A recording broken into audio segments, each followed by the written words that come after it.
বন্ধ কৰো অনুদান নামত পয়সা খোৱা বন্ধ কৰো অনুদান নামত পয়সা খোৱা বন্ধ করো অনুদান নামত দুর্নীতি বন্ধ করো। तिनसुकिया में अरुणोदय के नाम हुए भ्रष्टाचार के आरोप में नारी मुक्ति संग्राम समिति, कृषक मुक्ति संग्राम समिति और छात्र मुक्ति संग्राम समिति के तत्वाधान में तिनसुकिया जिला आयुक्त कार्यालय का घेराव कर किया विरोध प्रदर्शन। सैकड़ों प्रदर्शनकारियों ने विरोध के माध्यम से प्रत्येक पंचायत में अरुणोदय योजना के नाम पर हुए भ्रष्टाचार की जांच करके उचित लाभार्थियों को यह योजना प्रदान करने की बात कही।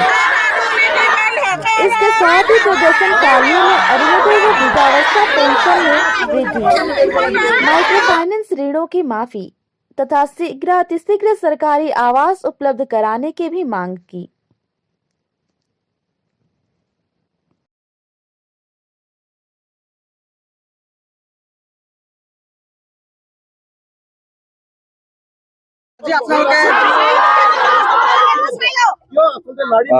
আজি আমি অৰুণোদয় নামত 150, 200, 300 টকাকৈ গাঁৱে গাঁৱে ৱাৰ্ডে ৱাৰ্ডে এক্স মেম্বাৰবিলাক কোনোবা এক্স মেম্বাৰ জড়িত হৈ পৰিছে, কিছুমান বুথ সমিতিৰ সভাপতি জড়িত হৈ পৰিছে। তেওঁলোকে টকা খোৱা কাৰবাৰটো আৰম্ভ কৰি দিছে। এওঁলোকক বাৰে বাৰে জিলক্স কৰাই আছে কিন্তু অৰুণোদয় দিয়া নাই। এওঁলোকক বাৰে বাৰে মিটিং মৰাই আছে কিন্তু অৰুণোদয় দিয়া নাই। ওলোটাই অৰুণোদয় পাই থকা বিলাককো অৰুণোদয় পাই থকা মহিলাবিলাককো তেওঁলোকে কাটিছে আৰু নতুনকৈ দিয়াও আৰম্ভ কৰা নাই। এই গোটেই কথা কাণ্ড বিলাকক লৈ তেওঁলোক খং খাইছে আৰু খং খাই মহিলাবিলাক ওলাই আহিছে।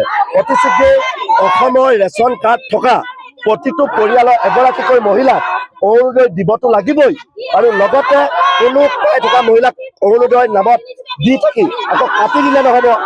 দ্বিতীয় কথাটো হৈছে 1250 টকাৰ পৰিৱৰ্তে 5000 টকা কৰি দিব লাগিব আৰু PMY নামত দুৰ্নীতি বন্ধ কৰিব লাগিব। পঞ্চায়তৰ দুৰ্নীতি কাৰ্যটো সম্পূৰ্ণৰূপে বন্ধ কৰি দিব লাগিব। আৰু আমি ক'বলৈ বিচাৰিছো যে এই গোটেই অন্তৰালত বৃদ্ধ পেঞ্চনৰ 250 টকা দি থকবাক কৰি থাকিলে নহ'ব, 5000 টকাকে দিব লাগিব। এই কথা বতৰাবিলাকক লৈ আমি আজি আন্দোলন কাৰ্যসূচী কৰিব লগা বাধ্য কৰিছো। যিহেতু দেখিবলৈ পোৱা গৈছে বৃদ্ধ পেঞ্চনটো কাটি বিধৱা পেঞ্চন বা বৃদ্ধ পেঞ্চনটো কাটি আপোনাৰ অৰুণোদয় দিয়া দিছে কথা দিছে। সেইকাৰণেতো মানুহবিলাক ওলাই আহিছে, দিছে কাৰণেতো মানুহবিলাক ওলাই আহিছে। এওঁলোকৰ ডিমাণ্ড যে বৃদ্ধ পেঞ্চন প্ৰতিগৰাকী বৃদ্ধ বৃদ্ধাক দিব লাগিব আৰু 250 টকাই নহ'ব, 5000 টকা কৰিব লাগিব। সেই বুলি আমাৰ বৃদ্ধ বৃদ্ধাসকল ওলাই আহিছে আৰু তেওঁলোকে অৰুণোদয় নামত এখন মিথ্যাচাৰ জাল পাতি কৰিছে। এনেকুৱা জাল আমি ভেদ কৰিব জানো, ফালিব জানো। এনেকে ঠকবাক কৰি থাকিলে মানুহবিলাক খং খাই আছে, খঙত ওলাই আহিছে। এই মানুহখিনিক আমি কোনো খা খৰচ দি উলিয়াই অনা নাই, এই মানুহখিনিক আমি কোনো গাড়ী দি ওলাই অনা নাই, এই মানুহখিনিক আমি খাবলৈ দিম বুলি উলিয়াই অনা নাই।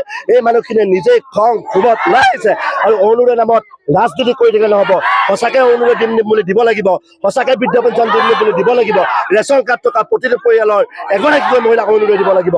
বোৱাৰীয়েকে লয় নে শাহুৱেকে লয় নিজৰ কথা, কিন্তু দিবতো লাগিব। এই কথা বতৰাবিলাকক লৈ আমি ক'ব লগা হৈছো। আৰু গাঁৱে গাঁৱে সাংঘাতিক ধৰণে 2 নম্বৰী হৈছে। কিছুমান বদমাচি দালাল শ্ৰেণীয়ে 150, 200 টকাকৈ ঘোচ খাই আছে। তেওঁলোকক এৰেষ্ট কৰিব লাগে বুলি আমি ক'ব লগা হৈছো। আমি যিহেতু নাৰী মুক্তি সংগ্ৰাম সমিতিয়ে উলিয়াই অনা নাই, তেওঁলোকে নিজে ওলাই আহিছে। আমাক আহ্বান কৰিছিলে, গাঁৱে গাঁৱে আমাৰ সজাগতা সভা বহিছিল। তেতিয়া তেওঁলোকে আমাক অৱগত কৰিছিল যে তেওঁলোকৰ যিখিনি এতিয়া অহা মাহত এই মাহত পাব লগা সেইখিনিবোৰ কাটি দিছে। তেওঁলোকে ৰেগুলাৰ পাই আছিল, তেওঁলোকক কাটি দিছে। আৰু 2 নম্বৰ কথা হ'ল কি, তেওঁলোকৰ BPL থকা মানুহক তেওঁলোকে ৰেচন কাৰ্ড যাৰ আছে তাকে যিহেতু অৰুণোদয় দিম বুলি কৈছিলে, সেইবিলাক কিন্তু এতিয়ালৈকে তেওঁলোকে দিম বুলি পিনে কোৱাৰ পিছতো এতিয়া ব্ৰঞ্চত কাটি দিছে। তেওঁলোকে এনেকে কাটি দিলে কিন্তু আমি নাৰী মুক্তি সংগ্ৰাম সমিতিয়ে শান্ত হৈ বহি নাথাকিম আৰু প্ৰতিজনী মহিলাই ৰেচন কাৰ্ড আছে যেতিয়া নেকি তেওঁলোকে পাবই লাগিব। তেওঁলোকে যদি নাপাব এনেধৰণৰ আন্দোলন হয়তো আমাৰ দিশপুৰলৈকে যাব। এয়া আমাৰ ফালৰ পৰা কৈ থৈ দিলো, নাৰী মুক্তি সংগ্ৰাম সমিতিৰ ফালৰ পৰা। আমি নাৰী মুক্তি সংগ্ৰাম সমিতিয়ে যেতিয়া আমি কথা এটা কওঁ আমি কাম কৰো, কিন্তু আমি কথা কৈ আমি থৈ নিদিও। যিহেতু আমি কাম কৰো সেইকাৰণে আমি কৈছো প্ৰতিজনী মহিলাই পাবই লাগিব। BPL থকা কাৰ্ড থকা মহিলাবিলাকে অৰুণোদয় পাব লাগিব। আৰু মাইক্ৰ ফাইনেন্সটো যিহেতু তেওঁলোকে আমাক বাৰে বাৰে কৈ আছে যে আমি মাইক্ৰ ফাইনেন্স ৰেহাই দিম। এতিয়া যিহেতু আমাক যিহেতু বন্ধ কৰি থৈ দিছে, এইটো কি কয় অফিচাৰবিলাক যোৱা কিছুমান সহজ মহিলাবিলাকৰ ওচৰত অফিচাৰবিলাক গৈছে, তেওঁলোকক নাকি লগাব লাগিব। তেওঁলোকক যদি নাকি নলগায় তেতিয়াহ'লে আমি শান্ত হৈ বহি নাথাকিম। আমাৰ নাৰীবিলাকে আজি জাগিছে, এইটো কাৰণে জাগিব পাৰিছে। চৰকাৰখনে জগাবলৈ চৰকাৰখনে শিকাইছে, চৰকাৰখনে ঠগি ঠগি তেওঁলোকক ৰাজপথত আহিবলৈ বাধ্য কৰাই দিছে। ধন্যবাদ। আজি ইমান যিখিনি পাব লাগে সেইখিনি মানুহে পাৰিছে, সেইকাৰণে আমি ওলাই আহিছো। ৰাইজ গাঁৱৰ মানুহ বিধৱা ইমান দুখীয়া মানুহ হৈ বহি আছে, তেওঁলোকক কি চাই আছে? যিখিনি মানুহে যদি বাছনি কৰিছে ইয়াত সেইখিনি মানুহক আমাক লগাই দিয়ক, নহ'লে আমাক দিছে আহি কওক কোনে কৈছিলে ক'ব লাগিব। ওলাই আমাৰ বিধৱা মানুহ আহিছে, ইমানখন আহি আছে, দিয়া নাই আজি পোৱাই নাই। গাঁৱৰ মানুহ